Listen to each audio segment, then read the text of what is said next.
to the most important political issue for Boris Johnson and his government. They got a majority of 80 because they very much took the Brexit party line on what Brexit should be. But there's a problem, and it's called the withdrawal agreement. And I know, of course, I'll be criticised, but I'm going to say this. I told you all this last year. The day after Boris signed that new withdrawal agreement in Brussels, I gave a speech in London at the QE2 Centre.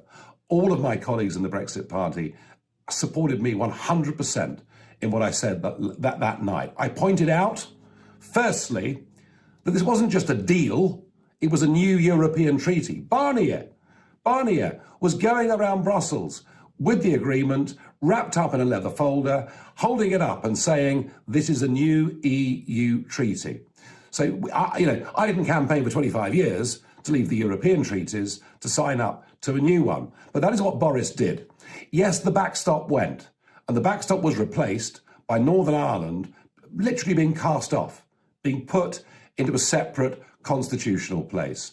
I pointed out that the European Court of Justice would continue to have jurisdiction. I pointed out that under fisheries, we'd signed up to the principle of non-discrimination, and that means that whilst we get our territorial waters back, we don't get our fish back. I pointed out that state aid would have to conform to EU rules. I even pointed out that in the treaty we made a commitment for our foreign policy to remain aligned to the European Union's. But nobody was in the mood to listen last year. We were suffering, I think, from Brexhaustion. We just had enough. And there was a new Prime Minister spreading optimism around the place, and people wanted to believe him. Now, I don't know whether Boris Johnson understood what he was saying, whether he'd really studied the document, or whether he just willfully misled the British people to get a short-term hit and to get something passed in Parliament. But the truth of where we are now, where Brandon Lewis admits we're going to break the treaty, we're going to break international law, which of course has led to very senior figures, people like Norman Lamont, Michael Howard, devoted Brexiteers, but they're very, very worried about us breaking an international treaty. Of course, treaties have always mattered to us. After all, we went to war in 1914 because of a treaty we'd signed to protect Belgian neutrality. We often quote the Treaty of Utrecht as why Gibraltar is still basically run by the British, or a dominion of the United Kingdom and not Spain. And yet here we have a government breaking a treaty. They say they won't back down.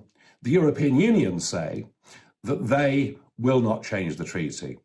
All I know for certain is that Barnier will not change one dot or comma of that treaty. This is a mess of Boris Johnson's own making. If he backs down, we get Brexit in name only. If he carries on, we break an international treaty, and I think much of the world will look upon us poorly. It's a very, very tough place we're in. I'm not one that would normally advocate the breaking of treaties, but I can't bear the thought of Brexit in name only. Even if our international reputation has done some damage for a few years, better to get a proper Brexit and be free than be stuck inside their fisheries rules, their state aid rules, and to be overseen by the European Court of Justice. The truth of it is, a massive con job was put upon the British people last year with what was called an oven-ready deal. And the consequences of that are now coming back to haunt the Prime Minister. It's a difficult one, but I hope that this at least explains to you why we're in the mess that we are. Thank you.